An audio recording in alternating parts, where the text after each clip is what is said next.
샘 알트만이 한국에 와서도 얘기했습니다. 전 세계 메모리 투하량의 절반을 달라고, 절반 넘게 달라고 하는 정말 황당한 얘기를 했고, 현실적으로 D램 60만, 90만 이런 양은요. 그 삼성전자 정점 때 D램 생산량보다 많을 거예요, 제 기억으로. 그러니까 정점 기준으로 해도 세계 절반 넘는 걸 달라고 한 셈이 되는 거예요. 그렇죠.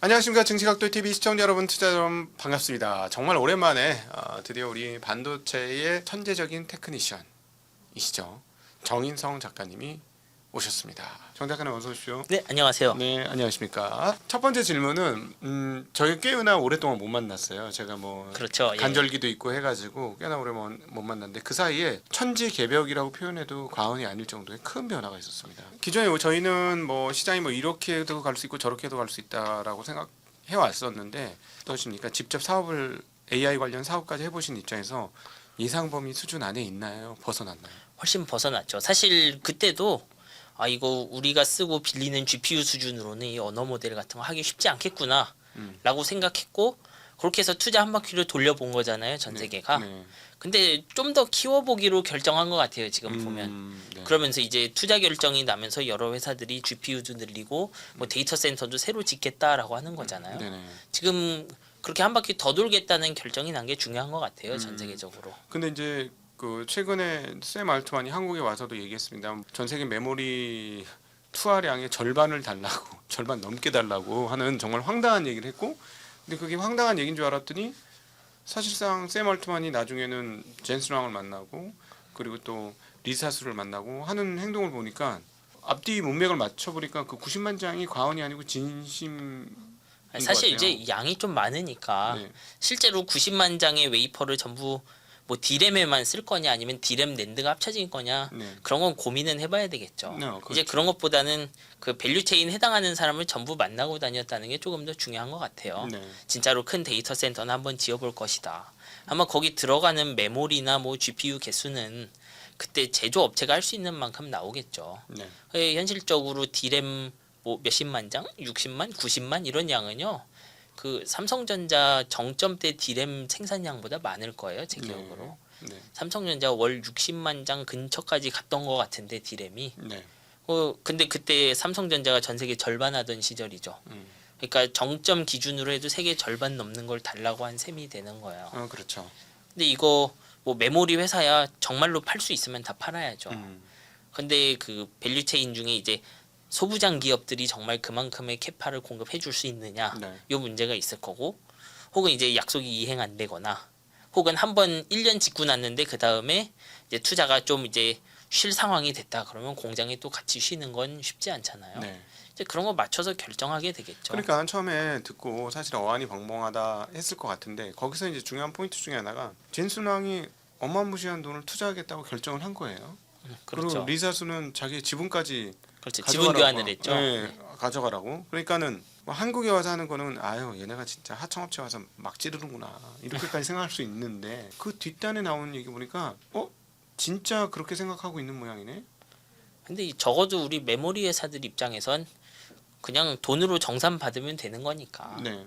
어떻게 보면 이제 주식을 받는 건 저 오픈 AI랑 AMD 사이에 서로 실적이 같이 올라가는 거잖아요. 네. 이제 돈 대신 어떻게 보면 주식을 주고 대신 회사 주가가 올라가면은 그걸로 좀 보상을 받는 느낌인 거잖아요. 네.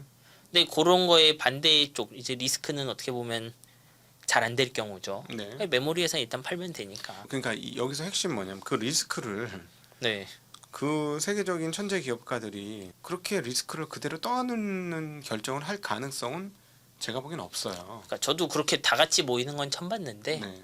한번 해보자라는 생각은 있는 거겠죠. 그러니까 뭔가 받고 네. 이게 사업이 된다는 확신이 있지 않고서는 지분을 주겠다고까지 결정을 하거나, 네. 아니면은 자기의 리소스를 그렇게까지 크게 투자한다는 게 있을 수 없다. 그래서 뭐 그냥 그 추측하는 거는, 샘 알트만이 걔네한테 가서 뭐 기가 막힌 걸 보여줬다. 예를 들자면 AGI 같은 거 현재 구동되고 있는 AGI 보여준 거 아니냐. 사실, 이런 말도 나오곤 하거든요. 사실 거기까지는 조금 멀리 갔을 것 같고요. 저는 트랜스포머가 처음 나왔던 시절 우리 보는 그 언어 모델 버트 나오고 그 다음에 GPT-2, 3 나올 때 크기를 막 5배, 10배씩 계속 키웠어요. 그래서 크기라는 걸 사용하는 메모리 용량과 뭐 GPU의 계산 능력이죠. 네. 그 GPT-3에서 4로 갈 때도 조금 키워봤죠. 그 지금까지 키우는 게 계속 성공적이었고 키울 때마다 뭔가 안 되던 게 하나씩 되잖아요. 근데 문제는 이제 메모리 반도체뿐만 아니라 GPU도 그 속도에 맞춰서 성장은 못했죠. 네. 원래 메모리나 뭐 GPU 같은 거 2년에 2배쯤 오르면 그 무어의 법칙이죠. 네. 그 정도면 굉장히 빨리 성장하는 거예요. 그런 기술이 어디 있어요, 세상에. 네. 2년에 2배씩 무언가 생산성이 올라가는 거. 근데 그거보다 높은 생산성이 필요하잖아요.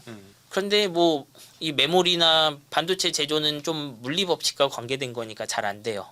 그러면 어떻게 되겠어요? 이제 수직 통합을 해 보는 거죠. 네. 그러니까 이 GPT-5 뭐 이런 걸 돌리고 나서 뒤에서 결과가 어떻게 나왔건 한번 돌려보려면 수직 통합은 한번 해봐야 돼요. 예전에는 어떻게 보면 GPU 회사 GPU 열심히 만들고요. 그 다음에는 GPU 회사가 좀 메모리 회사랑 가까이 일했어요. HBM 만들면서. 네. 근데 근데 단일 카드로 안 돌아가는 거대한 인공지능 나오니까 이제 컴퓨터와 컴퓨터를 연결하기 시작하죠. 그렇죠. 그러면 CPU 회사도 연관되고 그 랜, 뭐 광 케이블 하는 회사도 연결되고 네. 그러니까 여기서 규모 더 커지면 이제 데이터 센터 레벨로 점점 커지는 거죠.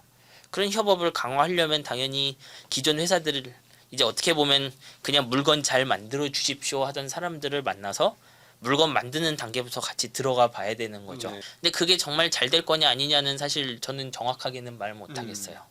엄청 잘 될 것 같은 게 안 되기도 하고 안 될 것 같은 거 한 방에 되기도 하는 업계였으니까. 그러니까 만약에 그게 잘못되면 오라클 같은 회사 망하는 거예요. 그렇죠. 지금 지금도 이미 투자를 그렇게 단행을 했는데. 그리고 네. 지금 투자 상태도 오라클이 돈을 많이 벌고 있는 상황은 아니거든요. 그렇죠. 네. 근데 이런 거를 안 했다가 여기도 어떻게 보면 좀 그런 대기업들도 포모가 있지 않을까. 여기서 완전히 뒤처지면 어떡하지. 지금까지 몇십 년을 버텨온 뭐 오라클이나 아마존 이런 회사들인데 내가 여기서 소신껏 했다가 이제 저만치 밀리는 것도 어떻게 보면 리스크인 거잖아요. 아니 근데 그렇게 보기에는 리스크의 사이즈가 너무 크죠. 왜냐하면 안 되면 그냥 망해버리는 건데 망하지 않더라도 그냥 잘 버틸 수 있는 거고 어느 정도 물론 이제 나중에 뒤처질 수 있지만 그건 그때 가서의 문제고 제가 보기엔 요거를 잡으면 뒤처지는 정도 수준이 아니고 탑으로 간다. 근데 사실 확신이 뭐 있었으니까.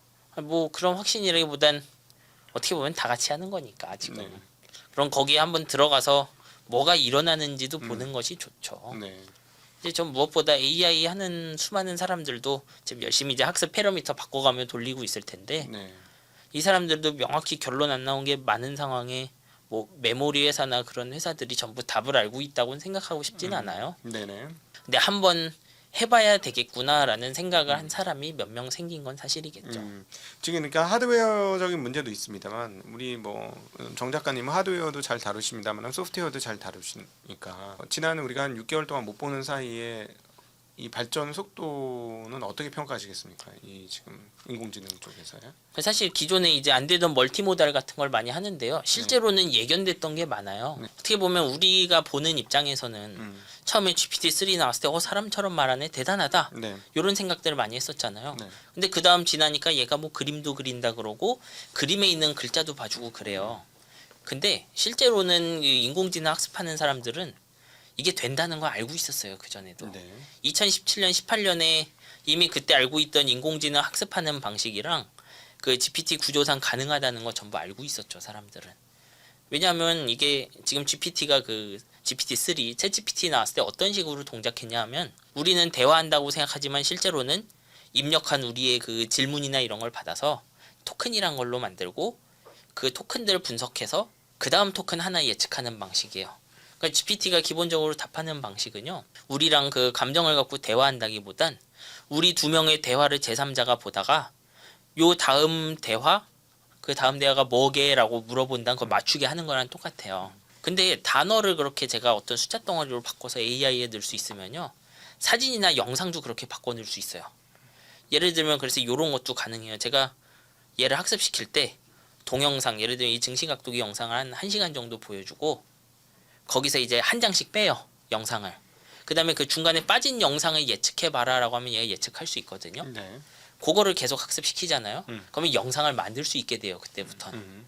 예를 들면 제가 이미지 몇 장을 주고 이게 원래 영상이었다라고 우기는 거예요, 얘한테. 네. 그러면 사진 한 장밖에 없는데 이걸 움직이는 걸로 만들어 버릴 수 있게 되죠. 네. 그리고 그거 학습하는 방법은 이미 GPT 언어 모델 때부터 다 있었던 거죠.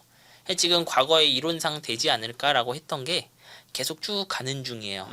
근데 그런 방식으로 계속 AI 크기 키우고 데이터 종류를 늘려서 잘 해왔는데 이제 이 와중에도 잘 되는 것 같다가도 가끔씩 얘가 이상한 짓들을 하죠. 그래서 그 제기드 인텔리전스 이런 표현을 쓰는 사람이 나오기 시작했어요. 인간이 못할 것 같은 엄청 어려운 일, 예를 들면 그림 그리는 것도 잘하던 애가 시계바늘도 제대로 못 읽더라. 이런 일이 계속 생겨나잖아요. 이제 그래서 원래 그 AI 초창기 구루의 한 명이었죠. 안드레이 카파시 같은 사람도 이제 그러니까 이를 덩치 키우고 그런 것도 좋긴 한데 학습 방법이나 이런 데 돌파구가 있어야 되지 않느냐. 이런 얘기들을 하고 있어요. 이제 크기를 키워보는 건 당연히 중요한데 그 뒤에 학습 방법에 대한 돌파구가 명확히 나왔냐? 저는 그거에 대해서는 좀 답하기 힘든 것 같아요. 네. 근데 이제 그거는 이제 생산자 쪽의 이야기고 소비자 단으로 넘어와서 이야기를 해보면 제가 보기에는 이제 구글 검색이라든가 무슨 네이버 검색이라든가 뭐 이런 포털에서의 검색 빈도가 아마도 확연히 떨어질 것 같다라는 생각이 굉장히 많이 드는 게 사용자 입장에서 이제 귀찮게 거기까지 안 가는 거예요. 여기서 물어보면 예전에는 할로시에이션이 너무 많아갖고 처음엔 안 쓰다가 이제는 그럴듯한 답변을 해주고 종합적 답변을 해주잖아요. 내가 종합적으로 던져보면 그 대답이 여러 개로 한꺼번에 쫙 쏟아지니까 몇 군데의 사이트를 찾아야 될 거를 단 한 번의 질문으로 끝낼 수 있다. 그러니까 소비자 입장에서는 굉장히 효율화된 거예요. 시간이 단축되고. 과거에 비해서 훨씬 사용이 늘긴 했어요. 그러니까 지금 말씀하신 멀티모달이라든가 뭐 그래픽이라든가 뭐 이런 것까지 하시는 분들도 있지만 그냥 일상적인 뭐 저 정도의 그냥 간단한 질의응답을 하는 수준의 사람들도 포털에서 찾던 걸 할루시네이션 일어날 때까지는 포털에서 찾던 걸 제법 하니까 이쪽으로 다 넘어오고 있다는 거죠. 그것도 예전에 하루에 한두 번 쓰던 거를 이제는 일상적으로 쓰기 시작하고. 이제 그렇게 할루시네이션이 없어진 이유 중 상당 부분은 AI 학습이 잘 됐다기보다는 그런 일이 일어날 것 같으면 검색 엔진에 한번 질문을 던져서 그런 경우가 많아요. 네. 실제로는 검색 엔진을 안 보이게 쓰고 있는 경우가 많죠. 이제 대부분의 경우 AI가 답할 때 링크가 나오면은 뒤에서 AI가 이제 이거는 할루시네이션이 좀 날 것 같다 그러면 검색 엔진에 한번 먼저 던지고 검색 엔진 결과를 요약해서 주는 것에 가까워요. 네네. 그러니까 사실 이거는 AI 학습이 잘 되고 발전해서라기보다는 지금 있는 AI를 잘 쓰기 위해서 검색 엔진과 페어를 했기 때문에 나온 것에 가까운 거죠. 네. 뭐 분명 사용성은 올라갔지만 이건 우리가 AGI에 가깝게 학습할 수 있게 되었다기보다는 지금 있는 걸 잘 쓰려는 노력의 결과물에 가까워요. 그러니까 문제는 네. 뭐냐면 소비자들의 사용 편의성을 올려줬고 그 네. 말씀하신 대로 따지면 생산자는 거기에 들인 자원을 아낀 거잖아요. 아끼면서 그렇게 만들어준 건데 그러니까 사용자의 편리성이 높아지면서 사용자들이 점점 많아지고 예를 들자면 이 상황으로 가면 유료 사용자도 조금 더 많아질 것이고 뭐 그런 상황이니까 생산자들의 트래픽이 들어오는 것들을 보고 나는 더 생산할 수 있다. 그리고 더 데이터 센터를 만들 수 있다. 그리고 우리가 AGI까지 가게 되면 여기서 파생될 수 있는 게 너무 많다라고 생각하니 지금 당장 현금화가 안 되고 현금 창출이 안 됨에도 불구하고 투자할 수 있고 그리고 그것을 설득했기 때문에 투자자들 붙는 거고 그리고 이제는 그 재무적 투자자들까지도 설득이 되어서 들어오고 있고 그 결과치가 결국은 전력망의 구축이 아니겠는가. 근데 그걸 해야 이제 뭔가를 돌려볼 수 있기 때문인 거죠. 네. 근데 저는 이제 그렇게 생각해요. 지금 검색 엔진에 붙어서 할루시네이션을 없애는 방법들 있잖아요. 네. 이 방식으로 우리가 예를 들면 검색을 좀 더 편하게 하고 인공지능하게 좀 우리 편하게 질문하듯이 답을 받을 수 있게 됐다. 할루시네이션도 피할 수 있다. 네. 근데 사실 그런 건 더 큰 AI를 키워야만 되는 것은 아닌 거죠. 네네. 그러니까 어떻게 보면 좀 편리한 검색을 넘어서 더 큰 인공지능이 뭘 해줄 수 있느냐 요거는 아직 저는 정확하게 확인한 바는 없어요. 네. 그러니까 일단 큰 걸 만들어 보는 것에 가까울 것 그러니까 같아요. 시장에서는 이거잖아요. 결국 이렇게 되면 다음 단계로 뭐 로봇이 되든가 뭐 자율주행차의 뭐 고도화가 되든가 뭐 로봇택시가 되든가 이런 식으로 AI가 적용될 거라는 상상을 지금 하고 있는 거예요. 근데 이런 거대한 인공지능 같은 경우는 좀 자율주행이나 이런 데 들어갈 놈은 아니죠. 너무 네. 크니까. 네. 이제 예를 들면 테슬라 같은 경우 한 기존 거 메모리 16기가 정도 최근에 쏘시도 한 32기가 정도 사용할 텐데 지금 설치하는 데이터 센터는 그런 거 학습하려고 하는 것은 아니죠. 네. 되려 이제 그런 분야들은 이게 레이턴시 반응 속도가 중요하기 때문에 너무 큰 인공지능이 좋지 않은 감도 있어요. 네. 그래서 저는 GPT-3, 4 되게 편하게 잘 쓰고 있는데 음. 그 다음 여기서 몇 배 더 큰 데이터 센터로 새로 학습되는 녀석이 또 뭘 가져다 줄까 기대도 되는데 한편으로는 이제 그 학습 이론의 돌파구 이런 거에 대해서 걱정하는 사람들이 나오는 거 보면 네. 한 번쯤은 그런 쪽 이제 이론적인 돌파 부분도 계속 살펴봐야 되지 않겠는가 네, 그런 네. 생각은 들어요. 그러면은 말씀하신 대로 따져보면 이론적인 돌파가 잘 안 되면 뭔가 어떤 투자 분위기가 이건 뭐 투자의 네. 전문가는 아니시기 때문에 그것까지 물어보긴 좀 그렇긴 합니다만은 이게 돌파가 잘 안 되면 투자가 꺾일 수 있다? 제가 보기엔 그런 임계치는 지난 것 같은데 지금 아예 달려버리는 것 같은데. 이제 지금 거는 달려야죠. 근데 최종적으로는 이걸로 투자했던 IT 대기업들이 AI로 돈 버는지를 봐야 되는 거죠. 그렇죠. 네. 왜냐하면 계속 그 투자금만 태우고 있을 수는 없으니까요. 네. 그래서 뭔가 새로운 게 기존 GPT-4 정도 사이즈로 안 되던 게 지금의 거대한 데이터 센터로 되는 것이 있어야 된다고 말씀을 드리는 거죠. 그러면은 우리 정 작가님은 이거 투자금 태워가지고 답이 나올 수 있다 없다. 저는 정말 모르겠어요 이거는. 어. 왜냐하면은 이게 덩치를 키워서 안 됐던 게 되게 깔끔하게 잘 되는 것도 사실이잖아요 지금까지. 그거 뭐 한번 해볼 수 있지 뭐 이런. 근데 그러면 이제 그런 게 나오면 좀 얘들도 이론을 끌어가는 감도 있고 여러 가지 학습 기술도 테스트 해볼 수 있겠죠. 근데 조금 길게 봐보면요 얘가 얼마나 똑똑해질 수 있느냐는 사실 인터넷에 있는 데이터 정도로 제한이 돼요. 네. 어떻게 보면 지금 챗GPT가 성공했던 이유 중 하나는 인터넷에 있는 데이터를 좀 잘 가공할 수 있는 좀 편하게 가공할 수 있는 방식이었기 때문에 그래요. 얘 입력 출력 구조 자체가. 그 다음 단어 예측하는 게 이제 데이터 만들기 편한 게 사실 장점인데 이제 그런 데이터들 인터넷에 있는 건 다 끌어쓰고 나면 그러면 이제 꽤 인간처럼 말하지만 되게 전문적인 지식은 부족한 형태가 될 가능성이 높죠. 그럼 그 다음 사용성은 또 이제 이 GPT 쓰는 다른 기업들과 엮여 있고 되게 비즈니스적으로 볼 건 많은 것 같아요. 네네. 그런 다양한 거를 전부 한 사람이 예측하기는 쉽지는 않겠죠. 근데 예를 들어서 지금 잘 모르겠다라고 말씀하셨지만 답이 나온다면 어떤 방향으로 답이 나올 거라고 상상할 수 있을 것 같아요. 그런 상상력을 좀 자극을 해주실 필요는 있을 것 같아요. 근데 저는 이렇게 생각해요. 이 정도로 큰 녀석은 우리 일반인들이 구독료 월 몇만 원 쓰는 걸로는 좀 감당이 안 될 거예요. 못 돌리죠. 예를 들면 이게 1년에 100조 원씩 투자를 했더니 인공지능이 잘 돌아간다고 해보죠. 스마트폰 사용자가 예전 전 세계 한 20억 명쯤 있다고 해보죠. 네. 뭐 한 30억 될 것 같은데 그러면 인당 월 얼마 내야 되냐. 네. 요걸 조금 계산해보면 액수가 꽤 나올 거예요. 이것도. 근데 AI를 3배 키워서 연 300조씩 캐펙스를 하겠다. 그러면 3배로 늘어나죠. 네. 그 구독료 플러스 그 프로그래머 비용으로 들어가게 될 텐데 그러면 그만큼 밸류 정말 얻어라고 한번 질문해봐야 되겠죠. 네. 그게 안 되면 결국 이제 B2B 쪽으로 넘어가서 토큰 개수 경쟁은 냅두고 이제 진짜 핵심 의사 결정을 도와줄 수 있는 애들이 돼야 되는 거겠죠. 그렇죠. 아마도 전 그래서 얘가 크게 성공하면 그냥 우리 평소에 너무 우울해 막 이런 질문 말고 뭐 일본 어디 갈까 이런 거 말고 안에서 이제 좀 꽤 큰 인공지능 만들고 그 고객 회사 안에 설치해 놨는데 네. 의사결정에 참여하게 되는 시점 정도. 근데 이 의사결정에 참여하려면 인터넷 데이터로 학습된 놈으로는 쉽지 않을 거고 네. 그 학습된 녀석을 통해서 꽤 큰 예를 들면 제조기업이나 여러 정보 다루는 기업이 자기만의 데이터로 한번 뭔가를 돌려봐야 될 거예요. 근데 이제 그런 거 우리 눈으로 확인할 수는 없으니까요. 네. 뭐 그렇게 가다가 지금 수준의 인공지능 크기로도 잘 될 수도 있잖아요. 네. 그러면 거기서 그냥 실용주의 추구하는 회사들도 나올 수 있죠. 예를 들어 5G 통신 서비스 마냥 뭐 그렇게 뭐 될 그런 수 있죠. 거죠, 예. 네네 4G나 5G처럼. 근데 요 미래상에 앞서서 하드웨어 업체들은 답이 나왔어요. 지금 해야죠. 메모리 업체들도 답이 예. 나왔고 왜냐하면 26년까지 거의 확정이니까 네. 확정도 보통 확정이 아니고 지금 뭐 외국계 증권사에서는 삼성전자 뭐 90조 네. 영업이익 얘기가 나오고 있고 하이닉스는 뭐 81조 얘기가 나올 이거는 과거에 못 보던 숫자니까. 아니, 그렇죠. 왜냐하면 특히나 HBM 같은 게 이제 수요를 빨아먹어 버리는데 이거는 계약 형태로 가져가는 거잖아요. 네네. 그래서 아마 17년, 18년처럼 갑자기 그때 호황 확 오다가 재고 확 늘고 그랬는데 그렇게 갑자기 주문 컷이 나지는 않을 거예요. 네. 그리고 이제 트라우마가 많으니까 메모리 회사들도 일단 지어놓고 2, 3년 뒤에 놀리고 하지 않겠죠. 네. 근데 그런 면에선 저는 이렇게 하드웨어 파는 회사들 되게 실속 있다고 생각해요. 하드웨어 하는 쪽이 실속 있다. 네. 예.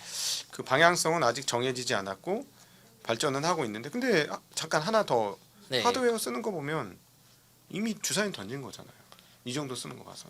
뭐 그렇죠. 근데 내년 내후년에 더 살까 아닐까 이렇게 사는 쪽에서 갸우뚱하면은 그냥 가만히 있는 거죠 이제. 그렇죠. 뭐 네. 예를 들어 제일 대표적인 게 이제 마이크로소프트라든가 구글이라든가 뭐 그다음에 아마존 이런 회사가 될 터인데 얘네들이 해보고 그렇죠. 이거 생각보다 돈 많이 못 벌겠는데 해서 투자를 끊어버리면 이제 그때는 이제 그렇죠. 진정한 진짜 완전 빙하기가 오는 거지. 이제 갑자기 우리가 생각하던 그런 경우에 우리가 생각하던 그 반도체 회사들이 이제 수익성은 떨어지겠지만 이게 파도를 맞고 쓰러지고 하지는 않겠죠 그때. 좋은 시절이었다 뭐 이렇게 될 수도 있는 거죠. 네. 우리 정인선 작가님이 제가 이제 이렇게 이야기를 해보면 어떤 성향이 있냐면 정확하지 않은 건 절대 얘기 안 하려고 하는 성향이 있어요. 제가 오늘 계속 미래에 대해서 툭툭툭 던지는데 대답을 안 하시잖아요. 이거는 몰라서 대답을 안 하시는 게 아니고 본인이 정확하지 않은 거 얘기하기 싫어하는 성향이 좀 제가 대답을 많이 하다 보니까 그걸 간파를 했거든요. 그래서 잘 얘기를 안 하더라고. 그래서 제가 계속 띄우는 그래도 그릴 수 있는 상상. 근데 조금 일반인적인 관점에서 물어보면 뭐 로봇에 AI 적용하거나 로보택시에 적용하거나 네, 충분히 가능하잖아요. 이제 저는 근데 하드웨어 쪽에도 있었으니까 지금 그런 드론이나 자율주행 로봇에 들어갈 수 있는 AI의 크기가 현실적으로 어느 정도고 지금 데이터 센터 투자되는 녀석들과는 좀 사이즈가 많이 차이 난다는 건 알고 있잖아요. 네. 그러니까 그 두 개는 조금 분리해서 얘기할 수밖에 없는 거죠. 물론 그런 걸 연구하는 회사가 많아지면 데이터 센터 수요가 높아지긴 하겠죠. 하지만 기본적으로 그런 GPT-3, 4 같은 거 구동하는 것보다는 우리가 그 자율주행 차량이나 이런 거 구동하는 AI는 더 작을 수밖에 없어요. 당연히 더 작은데 네. 요즘 뭐 거의 뭐 폐기된 것 같은 분위기지만은 테슬라의 도조 시스템 같은 게 있지 않습니까? 네. 그러니까 AI에서 학습을 시키고 다시 던져주고 그러니까 통신도 뭐 레이턴시 때문에 불가하겠지만 그 업데이트라는 걸 통해서 그 여기서 이제 본진에서 학습을 시킨 거를 넘겨주고 본진에서 학습을 시킨 걸 넘겨주고 그리고 얘네 데이터를 받아오고 주고받으면서 이 가벼운 애들을 계속 업그레이드 시킬 수는 있잖아요. 뭐 지금도 그렇게 돌아가고 예, 있어요. 그러니까. 지금도 그래서 테슬라가 거대한 컴퓨터를 운영하는 거예요. 네. 그 자기들이 갖고 있는 슈퍼컴퓨터에서 그 한 10몇 기가 되는 인공지능 학습시켜서 테슬라 차에 뿌리고 그리고 데이터 받아서 피드백해서 또 학습해서 뿌리고. 근데 우리가 보는 큰 시장들 예를 들면 AI 시대에 열렸다고 하면 이런 학습 컴퓨터보다는 추론 쪽 이제 실전에 쓰는 컴퓨터가 항상 큰 거잖아요. 네. 왜냐하면 R&D 비용이 항상 양산 비용보다는 쌀 테니까 성공하면. 네. 그 GPU나 HBM은 학습용 컴퓨터인데 요 녀석들이 나중에 그런 거대한 인공지능 추론까지 그 되게 많이 상용화해서 뿌릴 수 있을 정도가 될 네. 거냐. 요건 좀 다른 문제란 거야. 여기서 이제 일반인들의 과정을 이해를 돕기 위해서 지금 말씀하신 추론형 AI 수준이 어느 정도인지를 조금 설명을 해주시면 일반인들이 이해하는 데 도움 되실 것 같아요. 뭐 이렇게 생각하시면 될 것 같아요. 우리가 보는 GPT 같은 언어 모델은 추론하는 것도 이제 일반적인 GPU 하나로 잘 안 돼요. 그래서 GPU 몇 천만 원짜리를 몇 개 엮어서 돌리죠. 네. 근데 우리가 보는 자율주행 차량 이런 애들용 인공지능은요. 그 GPT-3 그러니까 챗GPT랑 비교를 해도 크기가 한 10분의 1 정도도 안 돼요. 실제로 보면 훨씬 작죠. 그러니까 이렇게 쭉 보면 말 안 하는 애가 좀 작고 말하는 애는 인공지능 좀 크고 그래요. 그러면 우리가 예를 들면은 자율주행 차를 팔기 시작한다. 그러면 물론 반도체가 새로 많이 팔리긴 하겠죠. 네. 근데 얘가 추론용으로 팔릴 땐 꼭 HBM이 필요하지 않을 수도 있는 거예요. 네. 뭐 그렇게 나눠서 보자라는 거죠. 저는 거대한 인공지능 혁명이 온다 이렇게 보기보단 요 분야가 지금 잘 되려면 현실적으로는 메모리 얼마밖에 안 쓸 거고 요 분야 예를 들면 GPT-4, 5 같은 거를 한 사람 한 사람이 개인화된 비서로 쓰는 시대가 온다. 그러면 인당 GPU 2개씩 이제 이고 다니는 거죠. 보이지 않지만. 그러면 그쪽 수요는 확 커지는 거죠. 네. 좀 그렇게 나누고 싶은 거예요. 한 자율주행도 되고 로봇도 되고 이렇게 보기보다는 자율주행이나 이런 부분은 되려 좀 과거에 없던 돌파구들을 보는 것 같아요. 언어 모델 덕분에. 네. 근데 여기는 약간 HBM이랑은 추론으로 넘어가면 거리가 있고 네. 그리고 학습에 필요한 슈퍼컴퓨터들은 많이 있는 것 같아요. 그쪽에. 음. 그러니까 남은 건 이쪽 수요를 계속 끌고 가려면 언어 모델과 뭐 거기 있는 다양한 멀티모달 언어, 소리, 뭐 그림 이런 게 되는 녀석이 잘 되어야 하는데 네. 그 녀석들은 덩치가 크죠. 그러니까 얘네들은 전개하려면 HBM 같은 좀 비싼 걸 써야 돼요. 그러면 그걸 정당화할 만큼 밸류가 나올 것이냐? 네. R&D가 다 끝나고 봤을 때 음. 저는 그거를 돌파할 만한 어떤 학습 이론의 그런 진척이 있었냐 하면 아직 저는 모르겠다는 거예요. 정말 모르겠다는 거죠, 이건. 논문 다 볼 수는 없잖아요, 저도. 네. 학습과 추론 단계로 가는 이 과정에서 계속해서 자원이 많이 쌓여지고 있는데 여전히 뭐 완전히 혁신적인 돌파고 일반인들이 생각하면 이런 거죠. 뭐든지 다 해주는 컴퓨터. 예를 들어 여기 갖다 붙이면 차도 몰아주고 저기 갖다 붙이면 뭐 다 할 수 있죠. 예. 뭐 예를 들면 집에서 청소도 해주고 그렇지. 이 휴머노이드가 내 차도 몰아주고 했으면 네네. 좋겠잖아요. 그러니까 진짜 우리가 어렸을 때 생각하는 아톰 같은 네. 그런 것들이 나올 수 있느냐라는 걸 봤을 때 지금 잘 모르겠고 그런데 그것을 향해서 지금 투자를 하고 있는데 그 답까지는 아직 안 나왔으니 이렇게 투자를 하는 거에 일정 시간 후에는 주판알을 튕기게 될 것이다 기업들이 예. 이 투자한 거에 대해서. 그리고 그래서 그거의 밸류도 봐야죠. 예를 들면 구글이 옛날에 학습했던 그 언어로 문답도 하고 로봇이 막 서랍 열어서 과자 같은 것도 갖다 주고 과자 갖고 오는데 방해하면 얘가 막 비켜서 갖고 오고 하는 로봇도 있거든요. 네. 근데 언어도 할 수 있고 언어로 일도 시킬 수 있잖아요. 요런 녀석이 되면 갑자기 그 인공지능 크기가 20배 이상 커져요. 그러니까 언어가 붙는 것만으로 그렇게 커지죠. 네. 그럼 우리가 드디어 이제 R&D를 끝내서 우리 요 정도 인공지능이면 집에서 청소도 해주고 가끔 나 대신 운전도 해주는 휴머노이드 만들 수 있다라고 봤더니 GPU를 한 8개 써야 되더라. 너무 많이 써야 된다는 거죠. 네. 여기서 말하는 GPU는 우리가 그냥 게임할 때 쓰는 GPU가 아니죠. 예, 그죠. HBM 들어간 애죠. 네. 그러면 어떡할 거냐 그때 가서. 그러면 요 녀석의 가격과 사용하는 파워에 따라서 얘의 그 적용 가능한 범위가 확 달라지는 것이죠. 그러면은 지금 테슬라가 옵티머스 만든다고 하잖아요. 뭐 예. 대당 2천만 원대, 2만 그렇죠, 불, 예. 3만 불, 뭐 지금 이 얘기를 하고 있는데 지금 하신 말씀 보면 불가능하네. 그 GPT 정도 아니고 좀 간단하게 만들어야죠. 언어 영역이 좀 언어 부분이 좀 약해지고 대신 반복 작업 잘하고 공장에서 짐 잘 옮기고 이런 식으로 자기 도메인을 좀 축소하면 확 줄일 수는 있으니까. 그럼 예를 들어서 지금 아마존 물류센터에서 이제 무인 자동차 같은 거 좀 이용이 되고 네. 있잖아요. 그런 것들은 굉장히 가벼운 모델이다. 그렇죠. 뭐 그런 데 다 GPT 같은 게 들어갈 필요는 없어요. 그렇지. 어떻게 보면 테슬라가 만든 지금 FSD도 운전은 잘하잖아요. 네, 그렇죠. 미국에서 잘하죠. 네. 네. 한국에서는 안 되고. 근데 예를 들면 이거를 계속 개발했는데 이게 언어를 쓰거나 아니건 모든 나라에서 다 잘할 수 있게 만들려고 했더니 인공지능 한 10배 키워야 되더라. 그 일단 반도체 회사는 못 해줘요. 그거 빠른 시간 안에. 네.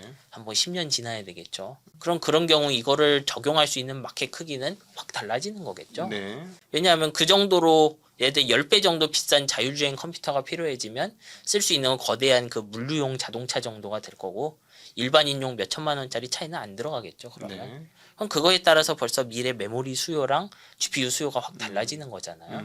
그렇게 돌아가는 인공지능의 크기나 이런 것들을 봐가면서 생각하고 싶은 거예요. 네, 지금 그러니까는 정 작가님 말에 의하면 단순 작업을 해주는 것에서의 그 컴퓨팅 파워의 능력과 한 단계만 더 복잡해지는 쪽으로 넘어갔을 그렇죠, 때 예. 컴퓨팅 파워의 빡세죠. 올라가는 그 뭐랄까 그 차이가 비약적으로 컴퓨팅 파워가 늘어난다는 말씀이시잖아요. 예, 그게 우리가 GPT에서 봐온 것들이죠. 음. 분명 새로운 것들을 할 수 있게 돼요. 네네. 분명 새로운 걸 할 수 있게 되지만 컴퓨터는 또 많이 써요. 그러니까 GPT-2에서 2.5에서 네. 3가고 이제 4 갔잖아요. 예. 우리가 이제 2년을 통해서 2022년에서 3년, 4년 이제 3년 차가 와 버리니까 대답 꽤 잘해.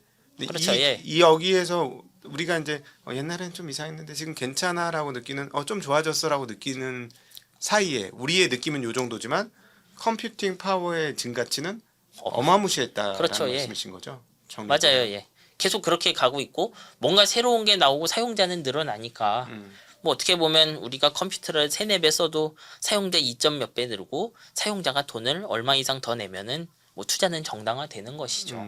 그 다음에 학습할 거대 인공지능도 그럴 것이냐. 그 사실 알트만이 뭐 GPT 작년 이런 데 얘기할 때 뭐 나 써보니까 되게 무서웠다 이런 식으로 얘기했었는데 네. 그 나오고 나서 써본 사람들 중에 실망하는 사람들도 조금 있었죠. 네. 그게 잘됐다 아니라라기보다는 우리가 생각하는 것처럼 일방적으로 뭐라고 해요? AGI라고 하죠. 네. 그런 방향으로만 발전하고 있지는 않다는 거예요. 말씀드린 것처럼 카파시도 그쪽 이야기를 좀 하고 있고요. 이제 네. 저는 요거 한번 연구 개발하고 나면 그 다음에 있는 거 잘 쓰는 방향으로 머리들을 좀 많이 써보지 않을까 생각해요. 그러니까 여기서 한 단계 더 높은 차원의 AI를 구현할 때 그렇다면 이제 예를 들자면 우리가 한 단계 더 높은 AI를 요구했으나 컴퓨팅 파워는 한 단계가 아니고 5단계, 10단계 증가해야 한다는 그 얘기잖아요. 그렇죠? 그러니까 여기서 단계라는 건 지금 짓고 있는 데이터 센터로 개발할 어떤 인공지능을 말하는 거예요. 얘의 그러니까. 능력은 뭐가 될진 저는 잘 모르죠 지금. 그러면 지금까지 지금 정 작가님과 현장의 현재의 AI 사원들을 보니까 이렇게 결론이 나네. 현장에 있는 사업가들은 물량으로 때려박기로 결정을 한 거네. 일단 그거 없으면 다음 건 못 해보잖아요. 어. 그러니까 있어야죠. 그러니까 10기가 이제 반도체를 지칭하는 이름이 바뀌었어요.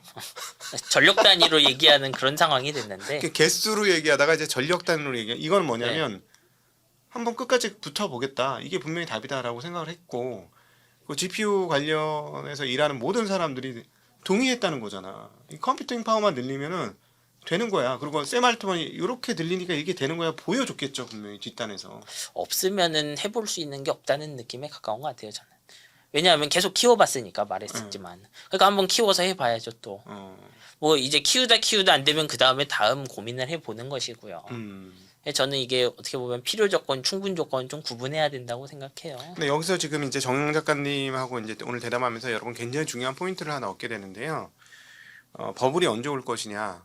사람들이 봤을 때 지금 정 작가님 봤을 때 어떤 분은 정 작가님 하는 얘기 뭐 정확한 얘기도 안 하고 뭐 남들이 미래 그려주는 거 하나도 안 그려주고 막 그렇게 얘기하실 수도 있는데 요게 언제 버블이 올지 가늠하는데 굉장히 중요한 포인트를 오늘 저는 얘기했다고 생각이 들어요. 그러니까 사람들이 길이라고 생각해서 막 쳐부었는데 그래서 그게 어느 정도 구현되어서 맞는 것처럼 하고 왔는데 어느 순간에 아닌가요?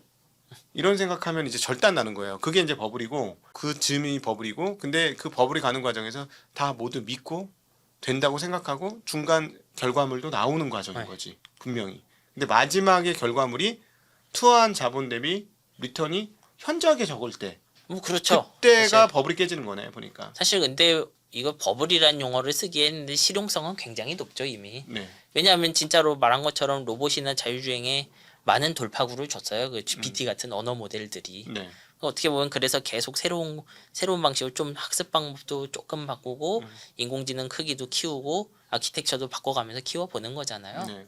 과거에 있었던 훨씬 좀 쓰기 힘들었던 인공지능들도 그렇게 한번 한 게 왔듯이 네. 얘도 그런 걸 한번 볼 수는 있죠. 음.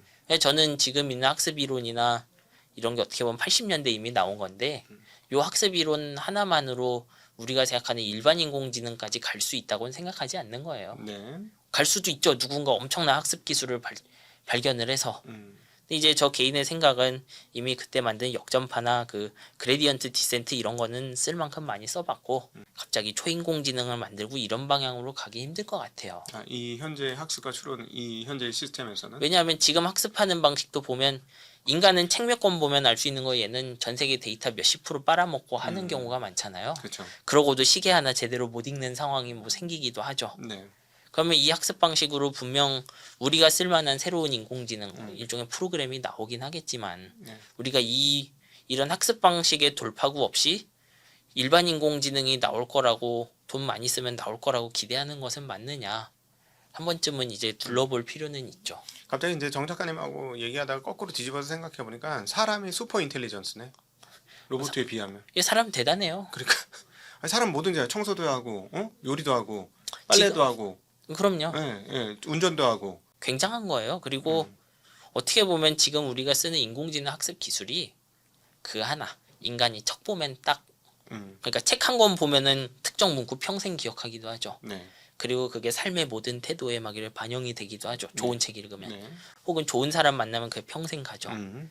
그걸 할 줄 몰라요. 네. 그렇죠. 그건 지금까지 계속 커져온 인공지능은 계속 그런 경향이 있어요. 그러니까 이거 어떤 감성적인 어떤 두뇌의 연골고리를 만드는 게 우리처럼 자연스럽게 이루어지지 않니 그거를 그냥 물량으로 때려박는 거 아니에요. 맞아요. 그래서 달리 생각해보면 초인공지능 내지는 일반 인공지능이 나오는 길은 여러 개 있겠지만 네.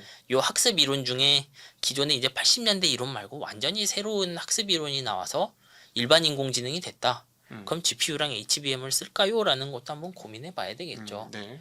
왜냐하면 말씀하신 것처럼 GPU랑 HBM 쓰는 이유는 학습 느리고 잘 안 되니까 그 계산 능력을 다 때려 박아서 엄청난 양의 데이터를 학습시키려는 거잖아요. 네. 근데 얘가 예를 들면 GPT-3 학습시키는데 지금 위키페디아 이런 거 다 해서 580GB 그 정도 썼을 거예요. 그 네. 챗GPT 처음 나왔을 때. 근데 그러던 애가 갑자기 책 한 권 보면 딱 알아요. 음. 그럼 GPU를 쓸 필요가 있나요? 네. 그렇죠. 그런 거잖아요. 특정 프로그래밍 이론의 변화라는 거는 그렇게 파급력이 커요. 그리고 뭐 말씀드렸지만 지금 하는 그런 학습 방식으로 잘 될 수는 있는데 만약 거기서 막혔고 누군가가 그래도 일반 인공지능 하기 위해 학습 이론 자체를 바닥부터 만들었다. 그러면 지금의 트렌드를 보면서 저 회사가 일반 인공지능 할 수 있대 라고 했을 때 우리가 GPU랑 HBM 회사를 보는 게 맞겠느냐 이거죠. 근데 결국은 이게 이제 컴퓨터의 디지털의 문제네. 한국은 사람은 디지털이 아니고 컴퓨터는 디지털이니까 제가 이렇게 듣다 보니까 이런 생각이 드는데 컴퓨터는 이진법이니까 0101010101로 수십만, 수백만, 수천만, 수십조 바퀴를 돌려가지고 답이 나오니까는 뭐 우리는 12진법도 쓸 수 있고 20진법도 쓸 수 있는 인간 입장에서는 단박에 나올 수 있는 게 수차례 돌려갖고 나올 수밖에 없으면 갑자기 이제 양자 컴퓨터 생각이 나는데 이거를 이진법이 아니라 뭐 만약에 컴퓨터를 이진법이 아닌 방식으로 디지털화 시킬 수 있으면은 엄청나게 속도가 빠를 수도 있겠네. 그건 빨라질 수 있죠. 그러니까 계산이 빨라진다는 개념은 이제 우리가 인공지능도 결국 프로그램이잖아요. 네. 그래서 이 프로그램이란 거는 결국 할 일을 한쪽에 적어놓고 그 할 일을 보면서 중간 결과 적고 최종적으로 답을 내는 거잖아요. 네. 우리가 돌리는 지금 인공지능, 인공신경망의 경우는 해야 할 일, 이제 구동할 때 변하지 않아요. 얘는. 네. 요건 변하지 않고 요걸 읽어와서 입력, 예를 든 제 질문이나 물어본 사진들을 분석해서 최종 답변, 단어를 내놓는 거죠. 그냥 한쪽에 읽기만 하고 한쪽에 읽기 쓰기를 하는 그런 형태예요. 프로그램은 다 그렇죠. 근데 이제 생각해보면 요 부분들을 제가 읽기만 하는 부분들 있죠. 거기를 말씀하신 것처럼 완전히 다른 반도체로 바꾸는 방법도 있어요. 이제 양자 컴퓨터는 개인적으로 좀 먼 것 같고 여기 적용하기에. 네. 그거 말고 완전히 아날로그 기반 뭐 저항 반도체 이런 것들은 있죠. 음. 실제로 잘 만들 수 있느냐는 좀 별개 문제고요. 네. 근데 이제 요런 녀석은 지금 있는 인공지능이란 프로그램을 아주 기깔나게 빠르게 돌리는 녀석일 뿐이지 네. 학습 이론의 어떤 혁신과는 좀 별개의 그렇죠. 녀석들이에요. 그러니까 쉽게 얘기하면 사람의 감각을 네. 넣어주는 것 같이 컴퓨터에 감각을 넣어주는 네. 개념이겠나요? 인간은 그 학습이랑 추론의 개념이 희미하잖아요. 우리는 지금 저한테 질문하면 답을 하는 것 같지만 제 머릿속이 막 변하고 있죠, 실제로.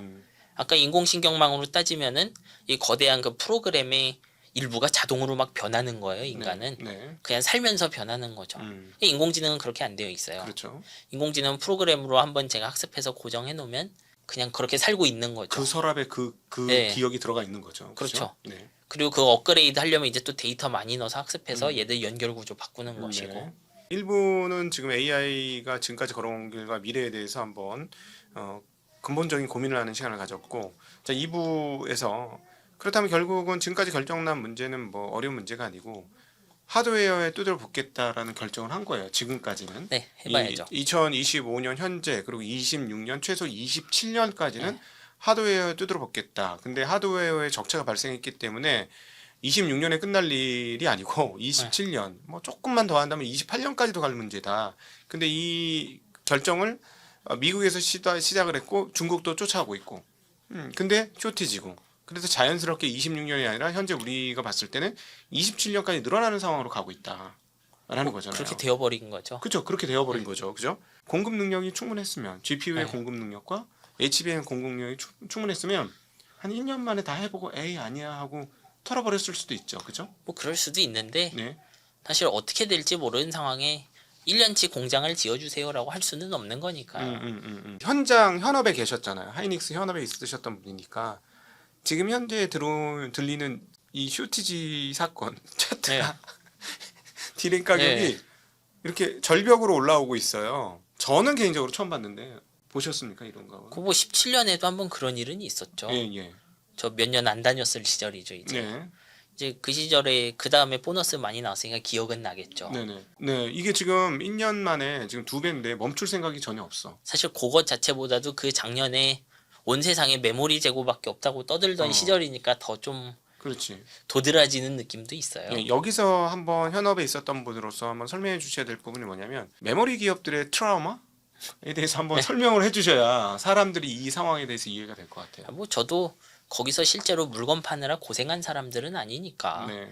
보면 뭐 메모리라는 게 항상 되게 부침이 컸는데 네. 진짜 90년대 00년대는 한 번씩 그 호황 버블 사이클 타면 회사 하나 이제 눈 뜨면 갑자기 사라져 있는 그런 시기였죠. 호황 끝나고 불황이 왔을 때. 그리고 2012년에 이제 LP다가 없어지면서 일본에 지금의 메모리 3사가 남고 좀 안정적으로 가고 있었죠. 네.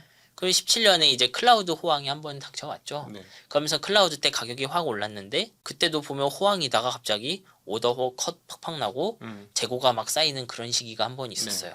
그렇게 해서 한참 또 재고가 많은 상태로 가다가 코로나 터지면서 주가가 떨어지나 싶더니 언택트 한다고 하니까 또 다 같이 증설 경쟁을 했었죠. 네. 그렇게 해서 이제 증설한 상태로 메모리를 많이 잘 팔고 있었는데 이게 전쟁이 연속으로 뻥뻥 터집니다. 이제 네. 우러전 터지고 저기 그 이스라엘 하마스 전쟁 터지면서 수요들이 데미지 많이 입었죠. 네.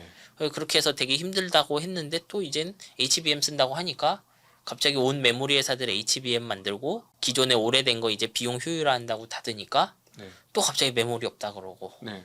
되게 좀 독특한 상황이죠. 어떻게 보면. 근데 지금 조금 다른 계적 하나가 기존에는 그냥 소위 말하는 커머디티라고 표현되는 DRAM 중심이었는데 이번에는 네.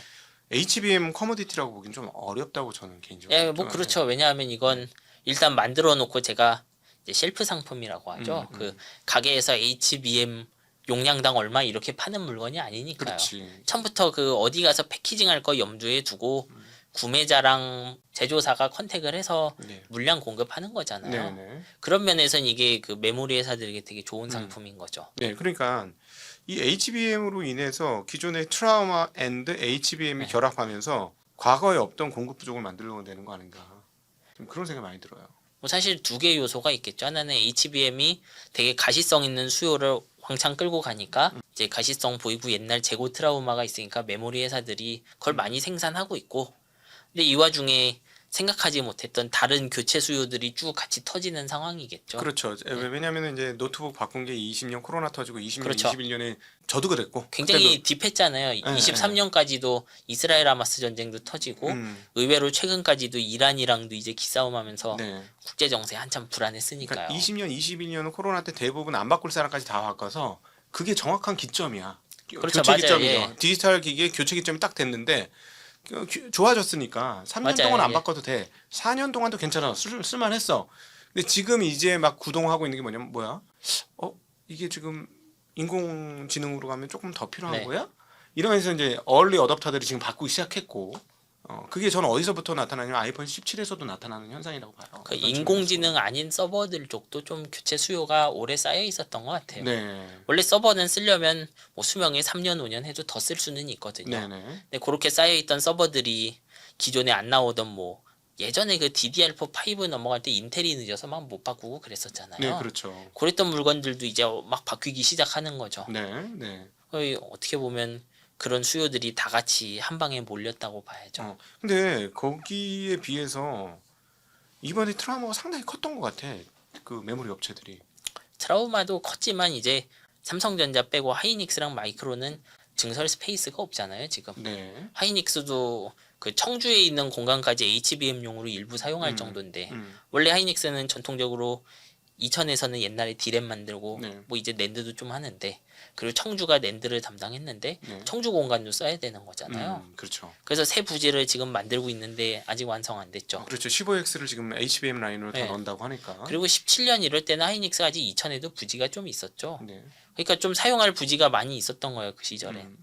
근데 지금 수요가 올라가는 상황에 부지 쓸 수 있는 회사 또 몇 개 없잖아요. 네, 그리고 평택에 저 플러그 껐던 삼성전자 외에는 공간이 별로 없어. 그렇죠. 그러면은요. 네. 이제 그러니까 증설 역량도 한계가 있는 거죠, 어떻게 보면. 그런 면에서 되게 좋은 시기인 것 같아요, 메모리한테. 네. 여기에서 HBM 수요가 끝나지 않고 만약 27년까지 간다 하면 디램 쇼팅이 그때까지는 난다는 얘기네요. 네, 저는 이제 그거는 어떻게 보면 메모리 회사들에게 많이 달린 것 같아요. 지금은 우리 HBM을 되게 학습용 메모리라고 생각을 하잖아요.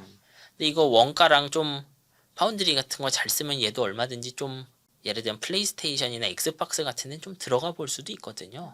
HBM을. 예, 이제 그거는 사실 지금은 되게 비싸지만 네. 한편으로는 HBM은 원래 우리 그 그래픽 처리하던 GDDR 메모리는 좀 따라갈 수 없을 정도로 빨라요. 그렇지. 이제 저 개인적으로는 GDDR 메모리가 한 10년 뒤에 나오는 것도 지금 삼성전자 HBM3E보다 느릴 거라고 생각해요. 그냥 그 만드는 방법 자체가 완전히 다르거든요. 둘이. 네네네. 그 추구하는 영역도 다르고. 그러니까 그런 것들 뭐 재사용하는 그런 전략들도 짜면 의외로 좀 얘들도 오래가는 수요들을 만들 수 있지 않나. 그러니까 예를 들어 HBM2만 돼도 예. 2 1240비트 만들어주면 뭐 예를 들어 날라다니긴 하겠다. 물론 이제 얘는 비싸잖아요. 어, 어. 근데 대신 기존 콘솔 회사들이 누리지 못했던 걸 좀 줘야 되죠. 예를 들면 우리 HBM 같은 거 위에 D램 쌓아놓고 네. 밑에다가 베이스 다이라는 거 하나 놓잖아요. 그렇죠. 지금 그 HBM4 나오는 거 기준으로 삼성전자나 하이닉스는 파운드리에서 그 실리콘 사다가 껴놓은 거죠. 갖다가. 네. 근데 사실 파운드리에서 산 이 공정은 삼성의 경우 4나노인데 그거 사실 그 플스용 CPU 이런 거 만들 수 있는 공정이에요. 그냥 네. 만들면 만들어지죠. 음. 그러면 그냥 베이스 다이에다가 플스용 그 CPU랑 이런 거 그냥 다다다다 붙여도 다시 돌아가요. 소위 말하는 지난번에 턴키 수주. 그렇죠. 예. 예, 그 얘기. 이제 그거는 사실 어떻게 보면 회사 사이의 커뮤니케이션이 중요한 건데 지금도 베이스 다이는 조금 그 가격에 비해서 역할이 적지 않냐. 뭐 그러니까 이런 차라리 얘기하니까. 거기다 CPU나 GPU를 박아놓고 그 위에다 HBM을 좀 올리자. 그래서 네. 같이 HBM이 무게가 좀 가벼운 HBM10일 테니까 뭐 그런 그렇죠. 얘기예요. 그러니까 예를 들면 3E 같은 거 뭐 지금은 늦은 것 같지만 그거를 삼성전자나 뭐 하이닉스 같은 데가 디램만 쌓아놓고 밑에 베이스 다이 이렇게 길이 키워갖고 아예 그냥 엑스박스나 뭐 플스용으로 팔아버릴 수도 있는 거죠. 그리고 그 볼륨 자체는 그런 오락기들이 커요 콘솔이. 왜냐하면 우리 GPU 학습용 GPU 이런 거 1년에 몇백만 개에서 뭐 천만 개를 못 파는 걸로 알고 있는데 네. 얘들은 뭐 몇천만 개씩 파는 기계잖아요. 소비자 디바이스니까요. 그렇죠. 플레이스테이션입니다. 네. 그런 데로 진입할 수 있으면 사실 좀 정당화가 될 가능성도 있죠. 그러면 많이 지어놓고 그냥 뭐 돌려본다는 선택지도 되겠죠. 네네네. 근데 이런 거 아까 처음 AI 얘기한 것처럼 좀 이제 미세화도 힘들고 반도체도 비싸니까 네. 기존의 밸류체인에서 따로따로 자기 일을 하던 회사들이 미리 모여서 일하는 것에 가깝죠. 네. 그러려면 이제 커뮤니케이션 좀 잘 돼야죠. 그러니까는 여기서 지금 언급하신 거는 메모리 업체들이 지금 HBM으로 지금 쇼티지, 레거시도 덕분에 쇼티지, 양쪽 네. 쇼티지가 나고 있는데 만에 하나 어느 순간에 절단 나는 그 오더 컷이 나오게 될 경우라도 이 HBM을 이용해서 디램 속도를 극단적으로 높여가지고 쓸 수 있는 영역은 굉장히 많다. 그런 데를 미리 돌파해놔야 겨울이 행여나 온다고 하면 대비하기 네. 쉽다는 것이죠. 아니 저도 지금 보니까 저도 컴퓨터 노트북 이제 바꾼 지 1년밖에 안 됐는데 네. 이제는 이게 자꾸 멀티 작업이 이렇게 일상화돼 있어요. 화면 네. 막 20개씩 열어놓고 하는 거야. 그렇죠. 그다음에 대화창도 막 20개씩 열리고 어떤 때는 막 그러다 보니까 뻐걱거려. 그러니까 멈춰버려 컴퓨터가. 물론 이제 그거 좀 느려서 HBM 쓰는 거는 좀 크긴 한데 제 생각엔 그러니까 네. 메모리를 늘려야 되겠더라고. 제 네. 말은 16기가 메모리로 안 되더라는 거야. 뭐 그건 안 되죠. 그럼 32기가를 무조건 써야 되겠는데 네. 가격이 몇십만 원이야. 노트북에서 높이려니까. 근데 어쨌든 써야 되겠다는 결론이 난 거예요. 저는 이제 뭐 그렇죠. 예. 메모리 증설을 무조건 한다. 다른 것보다도 그렇거든요. 네. 그런 식으로 따져보면 말씀하신 대로 뭐 게임기라든가 이런 쪽은 메모리 증설 요구를 GDDR 이상급으로 만들면 그렇죠. 다음 차기를 위해서 준비가 될 것이다. 그리고 대신 그런 걸 껴놓고 뭐 부족한 GPU 성능을 인공지능 구동 더해서 이제 뭐 슈퍼 샘플링 하는 식으로. 네. 그러면 HBM 어차피 AI 돌리던 메모리니까 네. 잘 하겠죠. 음. 지금도 그런 그 콘솔용 칩 안에는 그 전용 인공지능 가속기 이런 게 붙어 있어요. 네. 얘들도 그 대역폭 많이 사용하고요. 그러면 거기 어떻게 좀 포인트가 있을지도 몰라요. 이게 기본적으로는 파운드리 칩이 이제 메모리 칩보다는 훨씬 네. 비싸잖아요. 네네. 이 HBM을 구성하는 베이스 다이 거기에서 어떻게 보면 비용을 약간 아끼고 네. 그만큼 뭐 고객한테 줄 수도 있는 거죠. 네.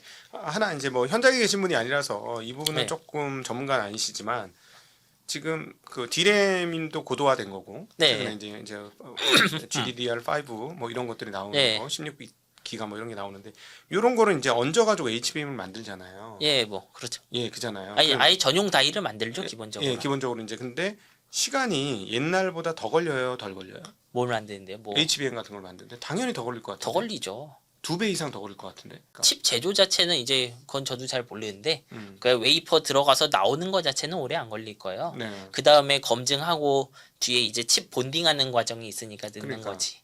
이게 점점 길어지고 있잖아요. 뭐 과거부터 그래 왔어요, 그건. 예. 근데 그거는 HBM이라서 딱히 길어진다기보다요. 예. 메모리 자체도 점점 더 이제 미세화되고 미세화되면서 이제 우리가 그냥 2차원 디램이라고 부르지만 실제로 다양한 3차원 구조가 생기기 때문에 네. 마스크 개수 늘어나니까 느려지는 거죠. 그러니까 이 질문을 왜 드리냐면 도대체 쇼티지 이제 26년 쇼티지까지는 확인을 했는데 쇼티지가 언제까지 이어질까? 그럼 결국은 이제 쇼티지가 짧아지는지 여부는 얼마나 빨리 만들 수 있느냐 여부잖아요. 예, 뭐. 그러니까 근데 이게 속도가 빠르지 않으면 쇼티지가 꽤 오래 가지 않을까? 근데 그 웨이퍼 나오는 속도는 최근에 와서만 확 느려진 건 아니에요. 네. 옛날부터 그 뭐 40몇 나노에서 28나노, 25 나노 뭐 이런 거 넘어갈 때도 계속 웨이퍼 한 장 들어갔다 나오는 시간은 느려졌어요. 네. 뭐 그냥 그 트렌드 계속 되는 거죠. 네, 네.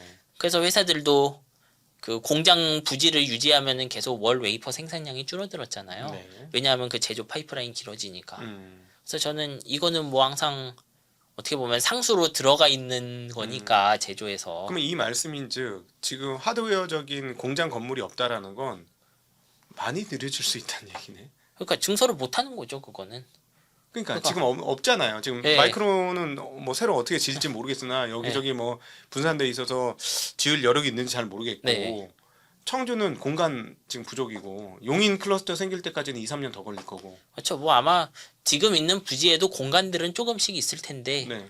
예를 들면 이제 저는 현실적인 숫자 아니라고 생각하지만 음. 정말 월 몇십만 장 요구하는 고객이 그만큼씩 가져가겠다고 하면 음. 그냥 그 부동산 때문에 안 되는 상황도 충분히 올 수는 그러니까 있죠. 용인 클러스터 3개인가 더 필요하다는 지금 얘기가 있는데 그 90만 장 더 해주려면?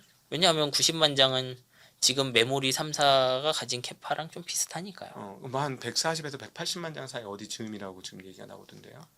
몰라요. 삼성전자 한 60몇만 장 되고 네. 나머지 합치면 한 50만 60만 될 것 같아요. 그러니까 어. 디램의 총 캐파는 지금도 월 100만 장 수준인 걸로 알고 있어요. 저는. 그것도 뭐 좀 된 건데 이제 예전에 삼성전자 정점이다가 그 뭐 전쟁 2번 나면서 그 캐파들 줄이고 했던 거 포함하면 네. 3, 4, 100만 장 정도로 봐야 되지 않을까요? 야, 그러면 예를 들어 샘 알트만이 하는 거에 3분의 1만 해도 완벽한 쇼티지네. 아니 그렇죠. 한 근데 2년간 쇼티지는 최소한 났네. 달리 보면은 그 숫자도 되게 현실적인 숫자는 아닌 거죠. 예. 네. 바로 내년에 저 그럼 당연히 불가능하고 嗯 2, 3년 뒤에도 그렇게 증설할 수 있을까요? 저는 사실 음. 쉽지 않을 것 같아요. 사실 보장받지 않고 증설하기는 되게 어려운 거잖아요. 근데 HBM은 그 재고로 쌓아놓으면 그대로 이제 재고지. 못 쓰는 거지. 예. 예, 못 써버려. 왜냐면 어디 낄 수 없으니까. 네, 네. 그러니까 어쨌거나 정말로 산다고 하기 전에는 뭐 짓지도 않을 것이고. HBM은 그렇겠죠. 네. 근데 DDR도 쇼티지니까. 뭐 DDR도 지을 수 있죠. 근데 이거 반응 속도가 1년 가까이 되니까 음. 뭐 라인 지어놓은 거에 장비 넣으면서 한번 보겠죠. 네, 지금 장비 엄청 들어간다는 이야기가 있습니다. 이제 어떻게 보면 이런 공급망의 달인이라고 해야 되나? 그 TSMC인데 네, 우리 그 코로나 때 자동차 반도체 수요 막 이런 걸로만 난리였잖아요. 그래서 그렇죠. 자동차가 7개월 돼도 안 나온다. 맞아요. 그때 사건들을 보면요. TSMC에 그래서 증산해달라 그랬는데 TSMC는 안 했어요. 안 해도 될 것 같은데. 그래서 실제로 사유들을 보면 일본의 어디 반도체 공장에서 불난 것도 있고 그리고 반도체 회사들 그 정확하게는 자동차용 반도체 사는 애들이 그 가수요 형태로 메모리 아니고 칩을 가져가기도 해서 나왔다는 걸 알 수 있어요. 네, 그러니까 그런 것들을 보면서 결정하겠죠. 메모리도 비슷한 거예요. 네, 지금 어떻게 보면 아예 메모리를 파는 회사들은 메모리 재고가 없으면 비즈니스가 끝나는 거잖아요. 그러니까 얘네들은 막 빨리 가서 저기 스팟 시장이라도 끌어와야 될 가능성이 높아요. 네, 근데 이제 캐파를 실제 가지고 있는 메모리 회사들이 봤는데 정말로 얘네들이 이렇게 계속 살 거냐? 네. 예를 들면 그렇게 해서 그렇지. 와글와글 몰려와서 지금 이렇게 선반에 있는 메모리 다 긁어가는데 못 썼어. 그게 그 22년 이럴 때 있었던 일이잖아요. 선구매, 사실은. 예. 지금 중복 구매가 터졌다 그래요. 유통 예. 라인에서는. 그게 정확하게 그 자동차 반도체 쇼티지의 원인이었거든요. 실제로 TSMC가 이렇다 할 큰 증설을 하지 않았음에도 그건 자동차는 잘 나와요 지금. 네. 네. 뭐 그런 거잖아요. 그러니까 유통 시장에서의 혼돈. 네. 네, 이런 것들이 있다라는 거죠. 네. 자, 이제 그 수급에 대한 이야기를 뭐 전반적으로 해봤고요. 이제 여러분 너무 궁금해하실 삼성전자의 기술적 얘기를 한번 잠깐 얘기 나눠보도록 하겠습니다. 원시 어떻게 보십니까? 네? 원시. 원C요? 예, 원시 성공 지금 수율에 대해서 논의가 많은데 네. 일단 전영현 사장님 들어가시고 상당폭 좋아진 거는 사실인 것 같고 원시 네. 수율 얘기가 나왔다는 것 자체가 원시가 만들어졌다는 얘기 아니에요. 근데 뭐 제품이야 샘플 들어가고 있다고 하니까 네. 이제 만드는 방법은 확실히 아는 거죠. 여기도. 그러니까 네. 그 정도는 발전한 거야. 작년에 비해서. 진짜 작년 개판 칠 때보다는 이제 나아진 거지. 24년 말에 양산하겠다 뭐 이런 얘기들도 예전엔 했었는데 음. 일단 그 목표는 버렸잖아요. 네네. 진작에 포기했던 거고 음. 그러면서 이제 밀린 숙제들을 많이 해놨겠죠. 그렇죠. 그러면서 이제 25년에 양산이 되고 있는 거는 분명히 많고 양산율이잖아요. 네. 지금 얘기가 들린 바로는 뭐 70에서 50 사이 어디 즈음인 것 같아. 한 75까지 봐주면 될 것 같아. 50에서 80 사이 어디 즈음인 것 같은데 디램이 어느 수율이 나와야 판매가 가능합니까? 이제 옛날이랑 뭐 지금이랑 다를 수 있는데 저 들어갔을 때 보통 85% 정도부터 하고 끝까지 가면 90 몇 프로까지 그 제품 끝날 때 네. 뭐 그렇게까지 갔던 걸로 기억해요. 근데 네. 언제 양산하냐는 사실 회사 마음이죠. 음. 예를 들면 우리가 디램이 일반 디램은 진짜 수익성 잘 나와도 네. 50%막 그랬죠. 매출 대비. 되게 큰 이익이- 영업이익률이죠. 예, 예. 총이익률 또는 영업이익률이 50%막 이렇게 뭐 넘게 그 정도로 나왔습니다. 팔았잖아요. 달리 네. 말하면 제가 디램 한 세대 넘어가면 이제 원가가 15에서 20% 절감되잖아요. 네. 그러면은 제가 전 세대 제품이 지금 수율 90% 찍고 있는데 70%대 새 제품 나가면은 그 돈을 많이 못 벌겠죠. 그러겠죠. 그런 상황이었으니까 사실 램프업을 미루는 경우가 많았죠. 수율 안 잡히면. 근데 삼성전자가 지금 HBM 그 원시 기반으로 팔겠다는 건 조금 목적이 다르잖아요. 그렇죠. 그러니까 이건 그냥 하고 싶으면 하겠죠. 거기서. 그러니까 70% 수율 나와도 HBM은 수지가 맞는 거잖아. 만들기만. 그렇죠. 하면. 수지도 맞고 회사의 자존심 문제랑 파운드리 문제도 같이 있고요. 여기. 네. 왜냐하면 파운드리에서 그 베이스 다이 사다가 쓰잖아요. 네. 그러면 이제 베이스 다이 나오는 거를 음. 안 쓰고 있으면은 파운드리 쪽에 재고가 있겠죠. 네. 그럼 회사 전체적으로 놓고 보면은 조금 디램이 일찍 양산하는 게 좋을 수도 있어요. 뭐 그런 거잖아요. 왜냐하면 여긴 베이스 다이 직접 하니까. 하이닉스야 베이스 다이를 TSMC에서 받아오고 있고. 네. 그래서 이제 수율 얼마쯤 돼야 양산할까 이런 거는 이제 기존 디램에 맞춰서 보는 건 맞지 않는 것 같아요. 네. 네. 그러니까 회사 전략에 맞으면 하는 거죠. 네. 네. 어떻게 보면 그만큼 이제 메모리 시장에서 삼성전자, 하이닉스의 이 두 회사는 다른 회사잖아요, 확실히.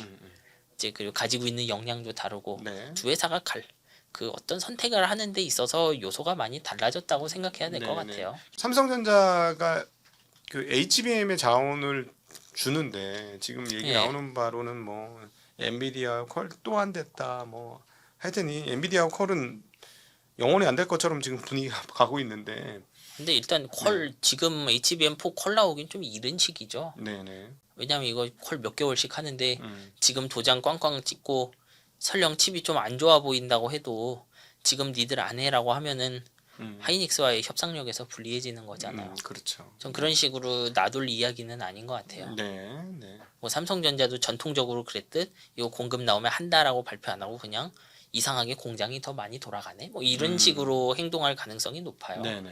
뭐 그 뉴스가 어떻게 나온 건지 모르겠는데 현실성은 높진 않은 것 같아요. 이 말인즉슨 결국은 실적 발표 때 실적이 숫자가 어떻게 나오는지 여부하고 발표 때 우리 HBM도 팝니다 여부가 이제는 진짜 그게 진성이다.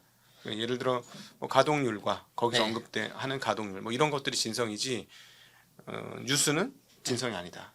알 수는 없다. 이게 뭐 어마어마한 소스가 있는 분인지는 모르겠지만 네, 이제 저도 그 내부에 아는 사람이 막 높은 분들이 있는 거 아니니까. 네, 네. 근데 지금 시기를 봐선 너무 엔비디아가 결정 내기에도 이른 시기 아닌가 그런 생각이 들어요. 그렇죠. 그리고 루빈의 조달 능력까지 감안해 보면 HBM의 수요가 그 하이닉스로 다 자기네 원하는 캐퍼스가 다 충족이 됐는지 여부도 아직 결정이 된 게 네. 아니니까. 그리고 네. 이제 쭉 보면 원래 이 하이닉스가 블랙엘 들어갈 때 네. 어떻게 보면 쓸 수 있는 제일 좋은 기술이 다 들어갔죠. 거기서 네. 최첨단 다이 사용하고 원피 다이 음. 그리고 그 패키징 기술 더 좋은 거 썼고요. 네, MR 머프. 네. 그 뒤에 들어간 게 마이크론이잖아요. 예. 근데 마이크론도 보면 그냥 원피에 그 머프 안 쓰고 거의 NCF 쓰겠죠. 그렇죠. 그냥. NCF예요. 그럼 이렇게 보면 그 삼성전자 1A 그 10나노 4세대를 썼었죠. 그렇죠. 그러면 디램 다이 자체가 좀 더 중요하다고 생각해 볼 수 있겠죠. 우리. 당연히. 예. 그러면 삼성전자가 요번에 원시가 그래도 돌아가는 물건이라고 하면 그렇지. 이게 그냥 한 방에 툭 탈락 음. 이러진 않을 것 같아요. 이게 칩의 기타 특성이 많이 좋으면 호환성 문제가 생겨도 쓰는 사람이 고쳐서 쓰는 법이에요. 하나 걱정 베이스 다이가 나쁘면. 베이스 다이가 나쁘긴 쉽지 않죠. 아 그래요? 이게 우리가 그 디램 만드는 반도체 공정이랑 네. 파운드리 제조 공정은 차원이 달라요, 사실. 음. 원가 자체도 몇 배씩 높아요, 파운드리 쪽이. 네. 아무리 하이닉스나 마이크론이 그 디램에서 쓰던 공정으로 베이스 다이 만들어줘요. 네. 이제 어떻게 보면 삼성전자 그 파운드리 맨날 놀림거리 됐잖아요. 네네. 뭐 칩이 안 나오고 AP 못 나오고 고객 뺏기고. 음. 근데 그런 수준이어도 이게 디램에 쓰는 실리콘이랑 비교하면 안 되죠, 그걸. 차원이 다른 더 예. 고도의 첨단 다이니까. 예, 그리고 원래 AP라는 건 만들기 굉장히 힘든 다이예요. 네. 네. AP 되게 복잡해요. 네. 우린 지금 뭐 스마트폰이 어떻게 보면 스마트폰 AP가 가장 먼저 첨단 공정을 쓰니까 쉽다고 생각할 수도 있는데 그건 시장이 원하니까 먼저 만드는 거지. 네. 사실 파운드리가 다루는 수많은 칩 안에서는 굉장히 어려운 다이에 해당해요. 네. 왜냐하면 조그만 기능이 엄청 많잖아요, AP 안에. 이거 그렇죠. 순수 GPU도 아니고 CPU 구역도 있고 GPU 구역도 있고 MPU 구역도 있고 무슨 아날로그 있고 모뎀 달려 있고. 네. 휴대폰에 쓰는 AP 예. 통합칩 말씀하시는 겁니다. 굉장히 복잡하기 때문에 만들기 힘든 거예요. 그거 만드는 그거를 이미 양산했던 공정이 이제 삼성 사나노죠. 네. 그러면 이거 베이스 다이를 못 만들 가능성은 없죠, 얘가. TSMC로부터 거절당했다고 베이스 다이 만드는 거를 삼성이 못 만들 가능성은 너무 없다. 그건 그러니까- 기술적으로 훨씬 그 디램의 베이스 다이는 훨씬 쉬운 기술적 공정이다. 그렇죠. HBM의 베이스 다이는 AP 다이보다는 만들기 쉬워요. 네. 많이 쉽죠. 네. 왜냐하면 이거 열어봤자 그 베이스 다이는 비슷하게 생긴 패턴 여러 개 들어가 있을 거예요. 네. 그러니까 디램 공정으로도 만들 수 있는 거죠. 음. 이제 성능 차이는 나지만. 네네네. 이거 파운드리용 공정으로 만들면 훨씬 좋죠. 네. 삼성전자가 고민해야 될 건 이후 원가랑 그렇게 4나노 실리콘 썼는데 봤더니 좀 아까워. 네. 왜냐하면 이게 밀도도 높고 속도도 그 안에 있는 트랜지스터 속도도 훨씬 빨라요. 전기도 덜 쓰고. 네. 저쪽에 그 메모리 회사들 벌크 실리콘, 벌크 트랜지스터 쓸 때 여기는 핀팻 달려 있거든요. 그거 훨씬 빠르죠. 좀 아깝죠, 느낌이. 이제 그러니까 요 베이스 다이 어떻게 쓰냐는 고민들을 많이 하는 거예요. 네. 그 요번 발표한 마벨이 발표한 것도 보면 베이스 다이에 이것저것 이제 자기들만의 계획이 있어요. 근데 네. 얘들은 팹리스죠. 공장이 없어요. 음. 그걸 보면 이제 여기에서 할 수 있는 게 얼마나 많은지도 좀 짐작이 되죠. 네. 근데 일단 삼성전자는 그걸 고민하기 전에 음. 일단 요 HBM4 성공시키는데 그 비용 신경 안 쓰고 다 올인했다고 봐야 되는 거죠. 네. 그 4나노 베이스 다이로 그렇죠. 얹었다는 예. 것 자체가 사실 굉장히 공격적이죠. 네. 하이닉스는 그 정도까지는 쓰지 않았어요. 파운드리를 썼지만 네. TSMC가 또 만들어줬으니까 예. 싸게 만들었을 것 같고. 그것도 되게 예전 공정일 거예요. 아마 네. 네. 옛날 뭐 한 몇 년 된 공정으로 알고 있고요. 제가 뭐 10몇 나노 이런 거일 건데 설마. 아니, 그것도 충분히 빨라요. 그것도 디램이랑 비교할 물건은 절대로 아니에요. 네. 네. 뭐 예를 들면 14나노, 12나노, 뭐 10나노 이런 물건들이 있잖아요. 네. 디램 그 칩의 동작 속도랑 그 격이 다른 애들이에요. 그것도 네. 우리가 파운드리끼리나 볼 때나 이제 그 10년의 격차가 예전 14나노랑 4나노가 보일 뿐이지. 네. 그 디램 베이스를 파운드리 베이스 다이로 바꾸는 건 완전히 다른 문제예요. 그러니까 지금 삼성전자는 이번에 HBM 만들기 위해서 베이스 다이에서는 과소비를 했다. 뭐 과투자했다. 뭐 과투자일 수도 있고 이미 지어놓은 거니까 4나노는 뭐 다른 고객 없으면 딱히 놀고 있었지. 과투자도 아니잖아요. 그렇지. 그런 놀고 경우엔. 있었지. 놀고 있었으니까. 그러면 그건 네. 좋은 선택인 거죠. 네네. 자 이렇게 이제 오늘 세 가지 꼭지로 우리 정인선 작가님 근원적인 얘기에서부터 그다음에 현재 유통의 디램 상황, 메모리의 상황들 그리고 또 삼성전자에 대한 이야기도 한번 나누어 보았습니다. 혹시 하이닉스에 대해서 하고 싶은 얘기 있으시다면? 그냥 잘하는 거 보니까 좋네요. 네네. 잘하고 있는 하이닉스. 네, 한국의 메모리 기업들이 다 잘하고 있어서 응원하는 바이고요. 계속 이런 흐름을 통해서 한국 나라 전체에도 기회를 만드는 그렇죠. 기회가 되었으면 좋겠다 하는 생각을 가지게 됩니다. 오늘 귀한 시간 만들어주신 정인성 작가님께 감사드리고요. 네, 고생하셨습니다. 네, 함께해 주신 모든 시청자, 투자자분들께도 감사 인사드리겠습니다. 인사드립니다. 고맙습니다.